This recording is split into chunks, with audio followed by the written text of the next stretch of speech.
الحمدللہ رب العالمین والصلاة والسلام علی اشرف الانبیاء والمرسلین وعلی آلہ وصحبہ اجمعین۔ کل جن خواتین کا اللہ تعالیٰ نے ان کی ایک لسٹ دی تھی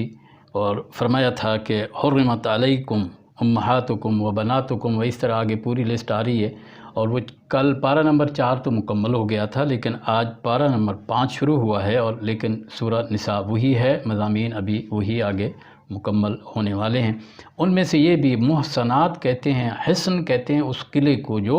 محفوظ ہو، اور وہ خاتون جس کا نکاح ہو چکا ہے وہ تو اب محفوظ ہو چکی ہے، لہذا اس کے ساتھ بھی تم نکاح نہیں کر سکتے کہ جس کا نکاح ہو چکا ہے۔ اب آپ دیکھیے کہ اگر یہ پہلے ایسا ہوتا رہا ہے جاہلیت کے اندر، تو پھر اب یہ دوبارہ نہیں ہونا چاہیے۔ اب تو لسٹ دے دی گئی ہے اور بتا دیا گیا ہے کہ محرم اور غیر محرم کون ہیں، تو اس لیے یہاں اس کے بعد اللہ تعالیٰ نے فرمایا کہ دیکھو وہ تمہارے لیے کیا ہے، یرید اللہ لیبین لکم، اللہ تعالیٰ ویہدیکم، کہ اللہ چاہتا ہے کہ وہ تمہارے لیے یہ احکام بیان کرے اور کیا ہے تمہیں جو ہے وہ راہ راست پر لے آئے۔ یہ یریدو کا لفظ 2-3 دفعہ یہاں استعمال ہوا ہے، آیت نمبر 26، 27 میں 2 دفعہ، 28 میں 1 دفعہ، اور یہ اللہ تعالیٰ کا ارادہ ہے، وہ چاہتا ہے کہ اپنے ان بندوں کو جو اب تک ایسی غلطیاں کرتے رہے ہیں، وہ اب جو ہے وہ کیا ہے، وہ چاہتا ہے کہ وہ ان کو جو ہدایت بھی دے، ان کے لیے یہ چیزیں جو ہیں واضح بھی کرے۔ اور اس میں یتوب علیکم یہ بھی 2 دفعہ استعمال ہوا ہے کہ اللہ چاہتا ہے کہ وہ تمہاری طرف رجوع کرے۔ تو پھر دیکھیے کہ اللہ تعالیٰ جو ہے وہ چاہتا ہے کہ وہ رجوع کرے اپنے بندوں کی طرف، تو بندہ بھی تو یہ اس کو بھی تو خیال کرنا چاہیے نا۔ تو اس لیے یہ چیز جو ہے یہ بڑی ہی اہمیت رکھتی ہے کہ اللہ چاہتا ہے، اللہ رجوع کرنا چاہتا ہے، تمہیں سب کچھ معاف کر دیا اس نے۔ تو اس کے بعد جو ہے اب آپ دیکھیے کہ پھر آگے بتایا گیا ہے کہ یا ایھا الذین آمنوا لا تأکلوا اموالکم بینکم بالباطل، کہ تم اپنے اموال جو ہے وہ ناحق طریقے سے نہ کھاؤ۔ اور ناحق طریقہ کیا ہے؟ ہر وہ کام جو شرعاً اخلاقاً ناجائز ہے وہ جو ہے ناحق ہو جائے گا، اور اسی لیے کہا گیا کہ لین دین کرتے ہوئے آپس میں رضا برضا اور رغبت تم جو کام کرو گے وہ ٹھیک ہے، اس لیے کہ ایک آدمی کام کرتا ہے، دوسرا جو ہے وہ اس کی قیمت ادا کرتا ہے، تو یہ برضا اور رغبت ہوتی ہے۔ لیکن جس کے اندر کراہت ہوگی تو وہ کیا ہے، وہ مالوں کا کھا لینا ہے ایک دوسرے کا جو ہے بالباطل، غیر شرعی طور پر۔ تو پھر اس لیے جو ہے کیوں کہ اس سے جو ہے وہ نظام خراب ہوتا ہے۔ اور آگے کہا گیا ہے کہ وَلَا تَقْتُلُوا أَنفُسَكُمْ، کمال کا نقطہ اس میں یہ ہے، یہ فرمایا گیا ہے کہ تمہارا ایک دوسرے کا مال غیر شرعی طور پر کھانا، ناحق کھانا، دراصل تم اپنے آپ کو قتل کرو گے۔ کیوں کہ جب یہ معاملات بڑھیں گے ایک معاشرے میں تو پورا نظام تمدن خراب ہو جائے گا، اور اس کی وجہ سے جو ہے گویا کہ جو کوئی بھی محفوظ نہیں رہے گا، تو گویا کہ تم نے خود یہ ماحول پیدا کر دیا، اور وہ جو ہے ایک دوسرے کو قتل کرنے کے مترادف ہے۔ اور اس کے بعد جو ہے وہ اللہ تعالیٰ نے فرمایا ہے کہ یہ جو اس میں لا تقتلوا انفسکم میں یہ چیز بھی آتی ہے، یہ معنی بھی ہے، اور وہ کیا ہے کہ تم خودکشی بھی مت کرو اور دوسروں کو قتل بھی نہ کرو، یہ بھی اسی کا معنی بنے گا۔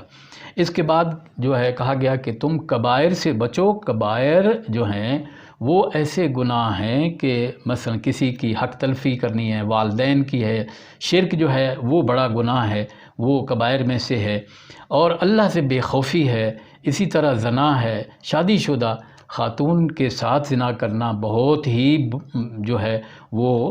بڑا گناہ ہے، اسی طرح منکوحہ عورت سے جو کسی کی ہے، اسی طرح ہمسائے کی بیوی سے زنا کرنا یہ بڑا گناہ ہے، اسی طرح محرمات مثلا بیٹی ہے، غیر محرم بیٹی ہے، یہ دوسری جو رشتہ دار خواتین ہیں تو ان کے ساتھ جو ہے نا یہ کبائر میں شامل ہوتا ہے۔ اس کے بعد جو ایک بات کی گئی وہ ہے قوامیت کی۔ قوامیت کیا ہے کہ الرجال قوامون، قوام کا معنی ہوتا ہے ذمہ دار، جو کسی ادارے کو چلا رہا ہو یا کسی خاندان کو چلا رہا ہو اور اس کی ساری ذمہ داری اس کے اوپر ہو۔ قوام کا معنی یہ نہیں کہ لاٹھ لے کے کھڑا ہو بس جو اس کے خاندان میں جو اس کے ماتحت ہیں وہ سب اس سے مرعوب ہو، نہیں، قوام کا معنی وہ ذمہ دار ہے اور اچھے طریقے سے اس کو چلانے کا ذمہ دار ہے۔ تو بیوی جو ہے وہ جو ہے بہرحال وہ اس کے ذمہ داری میں، اس کے ماتحتی میں سارے گھر کے نظام کو وہ چلائے گی۔ تو یہ جو بات کی گئی کہ کبائر جو ہیں، اس کا یہ قوامیت جو ہے، اور حضور صلی اللہ علیہ وسلم نے دیکھیں جو خاتون ہے اس کی نیچر اور بنائی ہے، مرد کی اور نیچر ہے۔ خاتون یہ سارے جو ذمہ داریاں وہ نہیں اٹھا سکتی، یہ اللہ تعالیٰ نے جو ہے نا اس ایسی تقسیم رکھی ہے۔ تو پھر حضور صلی اللہ علیہ وسلم نے تو یہ فرمایا ہے کہ دیکھو وہ بیوی کہ جو خاوند گھر میں آئے تو اس کو دیکھ کے اس کی تھکاوٹ اتر جائے، وہ خوش ہو جائے، ایسی مثال، یعنی خاوند تھک کے آیا ہے اور وہ گھر میں آئے تو اس کو اب آرام مہیا کرنا یہ اس بیوی کا کام ہے۔ اس کے بعد جو ہے یہ کہا گیا ہے کہ قیامت کا دن ہوگا اور ہر نبی کو اپنی امت پہ گواہی دینا ہوگی، اور حضور اکرم صلی اللہ علیہ وسلم کو بھی کیا نبی گواہی دے گا کہ میں نے اللہ کے احکام کو ان تک پہنچا دیا تھا، اور پھر رسول اللہ صلی اللہ علیہ وسلم بھی اپنی امت پر یہ گواہی دیں گے کہ میں نے اللہ کے قرآن کو، اس کے احکام کو پہنچایا، اور کیا انہوں نے آگے اس کی ذمہ داری کو نبھایا کہ نہیں نبھایا، یہ اللہ تعالیٰ خود ان سے پوچھ لے گا۔ اس کے بعد ایک ایسا مسئلہ ہے جو فقہی مسئلہ ہے، نماز پڑھنے کے لیے چونکہ وضو کی ضرورت ہے، لیکن اگر پانی کہیں نہ ہو تو پھر تیمم کیا چیز ہے؟ تیمم کا ویسے معنی ہوتا ہے قصد کرنا، ارادہ کرنا، لیکن کس چیز کا قصد کرنا؟ یعنی انسان پانی نہیں ہے، اب نماز جو ہے وہ کیسے پڑھی جائے؟ تو یہاں یہ بتایا گیا ہے کہ تم جو ہو وہ مٹی جو ہے اس کے اوپر ہاتھ مار کر جو ہے اپنے آپ کو ایسی کیفیت میں لے آؤ کہ گویا کہ تم پاک ہو اور تم اللہ کی عبادت کر سکتے ہو، نماز پڑھ سکتے ہو۔ یہ جو تیمم کرنے کا طریقہ ہے وہ آسان ہے کہ ہاتھ جو ہیں مٹی پہ مارے جائیں اور اس کے بعد ان کو جھاڑ لیا جائے، اور کیا ہے کہ منہ کے اوپر ان کو پھیر لیا جائے اور پھر ہاتھوں کو کونیاں تک، یہ وہ ہے۔ اب اگر کسی جگہ ایسا ہے کہ مٹی نہیں ہے تو گویا کہ وہاں ایسی چیز کہ جو مٹی سے تعلق رکھتی ہے اس سے بھی یہ کیا جا سکتا ہے تیمم۔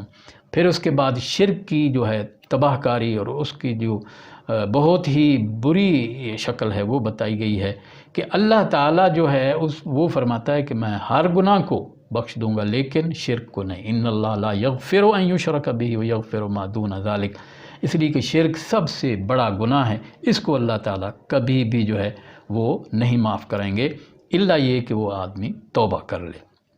اور اس کے بعد بتایا گیا کہ جو لوگ اللہ کی آیات کا انکار کرتے ہیں تو پھر وہ اس دوزخ کا شکار ہونے والے ہیں جس کے اندر حال یہ ہوگا کہ وہ آگ جو ہے اس کھال کو جلا کے جو ہے وہ گلا سڑا دے گی، اور پھر اللہ تعالیٰ فرماتا ہے کہ وہ دوبارہ کھال بن جائے گی اور موت نے آنا نہیں۔ اسی طرح لوگ جو ہیں اس دوزخ کے شکار رہیں گے۔ اور اس کے بعد فرمایا ہے ایک بڑا ہی اہم جو ہے نقطہ بیان کیا، اور وہ کیا ہے کہ اے لوگو تم امانتیں ان کے اہل کے سپرد کرو۔ امانتوں سے یہ بڑے وسیع معنی میں ہیں، امانتوں سے مراد جو ہے جو ظاہری امانتیں ہوتی ہیں وہ بھی، اور جو انسان کے پاس یہ اختیار ہے کہ مثلا کسی کو منتخب کرے اپنا بڑا بنائے تو یہ بھی اس کے پاس امانت ہے کہ وہ اس کو جو ہے ان کے سپرد کرے۔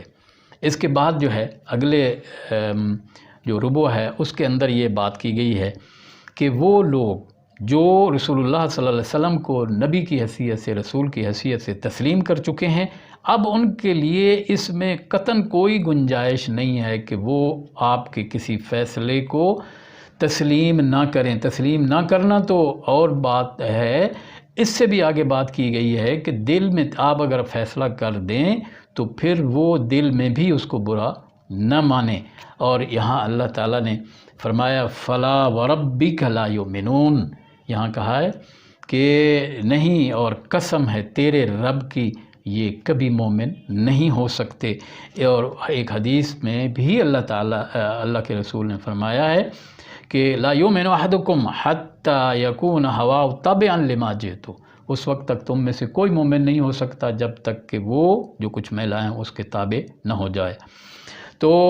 اس کے بعد جو اطاعت رسول ہے کرنے والے، ان کے بارے میں بتایا گیا کہ جو اللہ کے رسول کی اطاعت کریں گے ان کا جو ہے وہ ساتھ کن کا ہوگا، وہ انبیاء کے ساتھ ہوں گے، شہداء کے ساتھ ہوں گے اور نیک لوگوں کے ساتھ ہوں گے۔ اور پھر اس کے بعد یہ فرمایا گیا ہے، یہ بات کی گئی ہے کہ اللہ کے راستے میں قتال کرو، اس لیے کہ بہت سارے لوگ جو ہیں وہ پھنسے ہوئے ہیں، اور اس میں ضعیف بچے بھی ہیں، عورتیں بھی ہیں، اور وہ دعائیں کر رہے ہیں کہ اللہ ہمیں یہاں سے نکال، اس بستی سے، کیا ہے القریۃ الظالم اہلھا، ٹھیک ہے، یہ بستی بڑی ظلم کرنے والوں کی ہے۔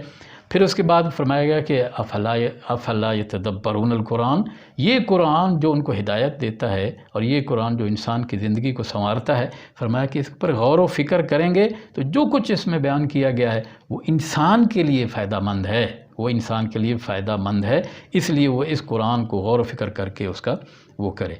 پھر یہ بات کی گئی ہے کہ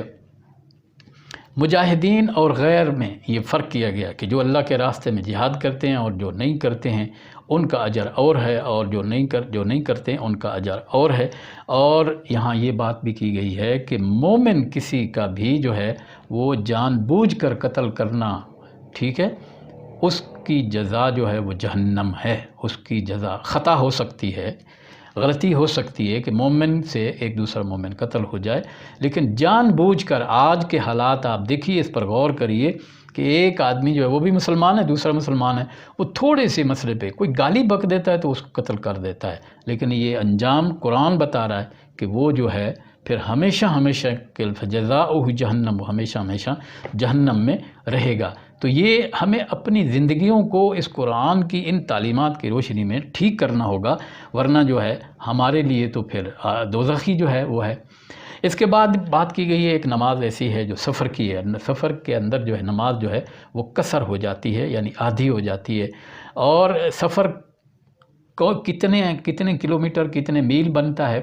تو زیادہ رائے یہ ہے کہ جب انسان اپنے آپ کو اس کیفیت میں محسوس کرے کہ وہ مسافر ہے تو پھر اس کو وہاں قصر کر لینی چاہیے۔ اور اس کے بعد ایک اور نماز کا ذکر بھی کیا گیا ہے، اور وہ کیا ہے، وہ ہے نماز خوف، یعنی جنگی حالت میں نماز بھی پڑھنا جو ہے وہ ضروری ہے۔ اور حضور صلی اللہ علیہ وسلم کو طریقہ بتایا گیا کہ آپ امامت کرائیں گے، کچھ لوگ آ کر پڑھیں گے اور پھر وہ سلام پھیر کے چلے جائیں گے، اور پھر دوسرے آئیں گے تاکہ آپ ہی دونوں کے امام بنیں۔ اور اس کے بعد یہ کہا گیا کہ نمازیں، جن کو مسلمان کہتے ہیں کہ ہم مسلمان ہیں لیکن نمازیں پڑھتے نہیں ہیں، کہا کہ یہ تو فرض ہے،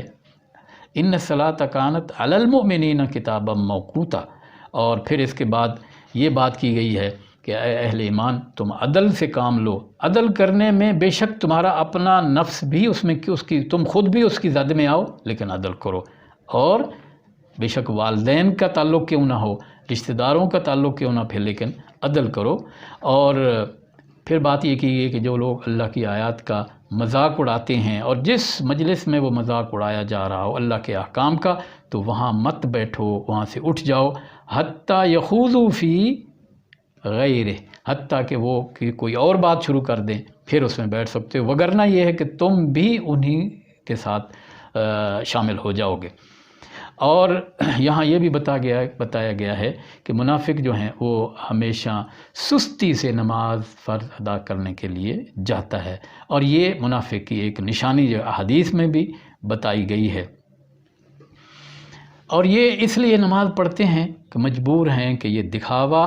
کر سکیں کہ مسلمان ان کو جو ہے وہ کافر نہ کہیں، تو وہ کہتے ہیں ہم بھی نماز پڑھتے ہیں، لہٰذا یہ دکھاوے کی، اور دکھاوے کی نماز کبھی بھی اللہ کے ہاں قبول نہیں کی جا سکتی۔ کوئی آدمی اگر کسی کے پہلو میں نماز پڑھ رہا ہو، اس کے ذہن میں آ گیا کہ میں ذرا لمبا سجدہ کر لوں، میں ذرا لمبا رکوع کر لوں، تاکہ یہ کہے گا کہ بہت اچھا نمازی ہے، یا بیٹا باپ کے پہلو میں کھڑا ہے، تو یہ نماز یہ شرک ہو جائے گی، اس لیے ایسی نماز جو ہے وہ اللہ کے ہاں قبول نہیں ہے۔ اسی طرح آخر میں یہ کہا گیا ہے کہ یہ منافقین جو اپنے آپ کو بڑا چالاک سمجھتے ہیں، اگر یہ چاہتے ہیں کہ جہنم کی آگ سے چھٹکارا پالیں تو پھر کیا ہے، ان کو توبہ کرنی ہوگی، اس کے بعد اپنی زندگی کی اصلاح کرنی ہوگی، اور کیا ہے فرمایا کہ